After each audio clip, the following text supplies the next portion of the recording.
Welcome to the Gnome Trail at the Legacy site in Maple Valley, Washington. Sit back and relax, find a comfy spot, and try to find a gnome of your favorite team as we go out and explore this new trail.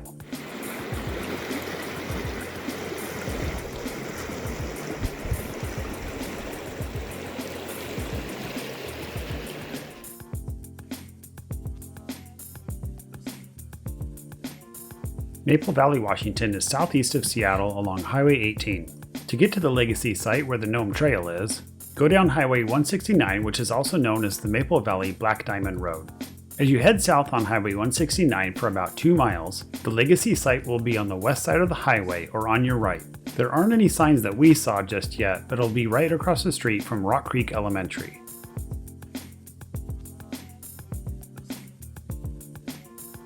The site was recently excavated and was still under a little bit of construction when we visited in August of 2020. At that time, the parking lot was made of fairly compact gravel, except for 7 handicap spots and the marketplace area. It's pretty open and it's not quite obvious at first that there's a parking lot off to the left, but most of the parking is pretty straightforward as you enter the Legacy site and head to the right. The roads are one way, so follow the signs, which are well marked and pretty easy to follow.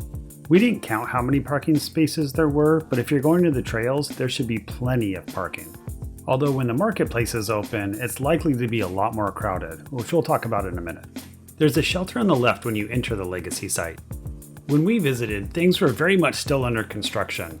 There weren't any bathrooms at the time, but there are a couple of large porta potties with some wash stations outside. There's a decent area for locking bikes up, and there are some pretty nice wooden benches that they put around the entire shelter. The shelter itself is a pretty decent size. It says it has a maximum occupancy of 99 people, and definitely looks like it can hold some small events. We don't know if it's going to be set up with picnic tables or barbecues or anything like that, but it had plenty of outlets on every post around the entire thing. So it's certainly got some space and amenities as a multi-purpose building. Just past the shelter is the marketplace area. As you can see, it wasn't set up when we were there, but it looks like it has plenty of space to have several dozen booths. When we looked up information about it, it said that it's set up every Saturday, but you'll have to check their official site to know exact times and details about it, which we put in the link below. Parking may get crowded on Saturdays when the marketplace is open, and we're not sure if you can park at Rock Creek Elementary, but there isn't a crosswalk from that side of the street anyway, so it's probably not the best place to park. So check on that when you plan to make your visit.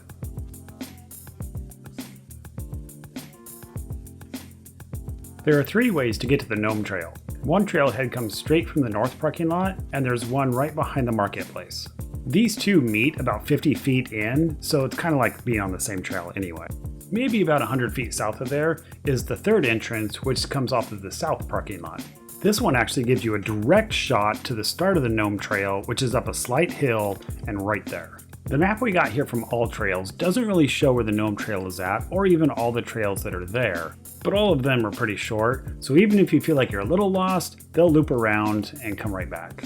When we tracked our distance around the Gnome Trail, it came out at just over 0.6 miles, which is roughly the same for the other loop trails that are there at the Legacy site, but we'll talk about those in a minute. Anyway, the 3 entrances are pretty easy to find. They each have a single post with the rules on them. There are also wooden signs up in the trees, but they're usually about 10 feet off the ground and a little harder to see. As for the rules though, they're pretty typical for any trail.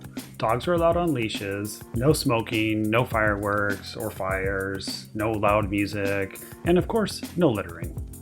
We were there on a pretty nice day, but it had just recently rained, and some of the trails were a little muddy, but for the most part, they were pretty nice to walk on. As mentioned a minute ago, there is a little bit of an incline that's maybe about 40 or 50 feet, and it's not too steep and it's pretty easy to manage, so you shouldn't have any trouble getting there quickly.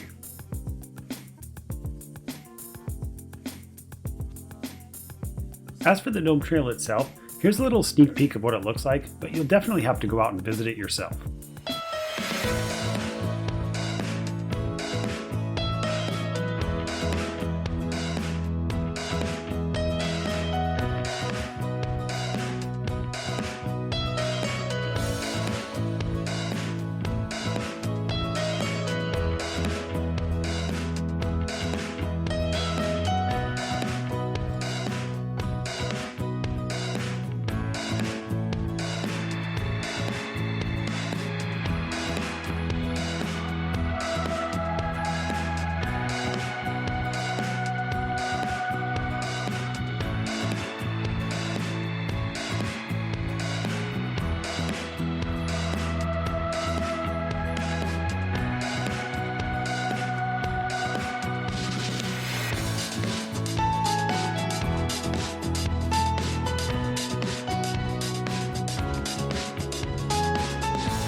As mentioned earlier, there are a few other trails besides the Gnome Trail at the Legacy site.